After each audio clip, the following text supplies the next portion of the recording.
ஜம்மு காஷ்மீரில் பெஹல்காம் அப்படின்ற இடத்துல பைசரன் வேலி அப்படின்ற புகழ்பெற்ற சுற்றுலா தலம் இருக்கிறது.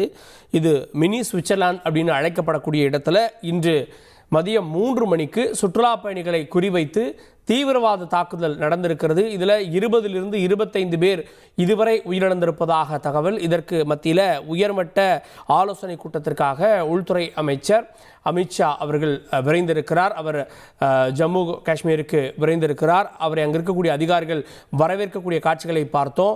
அதே நேரத்தில் தொடர்ந்து தேடுதல் வேட்டை அப்படின்றதும் தீவிரப்படுத்தப்பட்டிருக்கிறது. இதன் மூலமாக ஒட்டுமொத்தமாக நாடே உஷார் நிலைக்கு உட்படுத்தப்பட்டிருக்கிறது. தந்தி டிவியை உங்கள் கேபிள் டிவி ஆபரேட்டரிடம் இலவசமாக கேட்டு பெறுங்கள்.